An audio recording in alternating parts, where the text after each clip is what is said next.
ami site internet suñu live tv kii di Birame Souleye Diop nag dina fanaani fi nga xamante ne nag moom mooy ca ndungu seen guddem gu njëkk li waraloon boobule mbir la dafa daal di yëkkati woon ay kaddu ne kenn bu mu lekkee fi nga xamante ne nag moom mooy ca kër Macky Sall waaye nag kaddu yooyu mu wax nag mujjee na ko wexxat ndaxte nag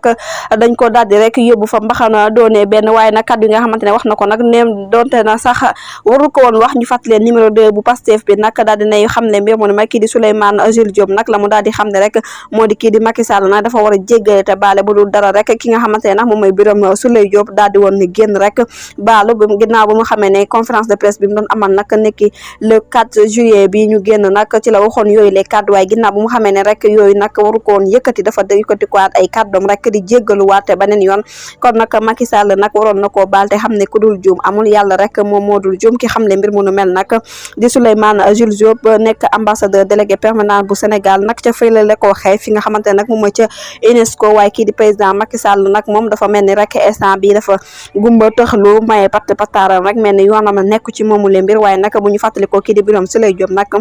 ñenn ci témoins yi nga xamante ne rek jot nañ ko ci am mooy ku baax la ku bëgg nit la ku am valeur la aussi te ku xam lu muy def la donte nag juumte am na jéggalu nag kii di Macky Sall ak nguuram rek dañ ko waroon a bàyyi waaye dafa mel ni rek occasion la ci muy mbir du ñàkk rek dinañ ci ñëwaat ci beneen jotaay xabaar ngeen ni leen la leen fa gën a ree jërë ngeen jëf ci teewlu bi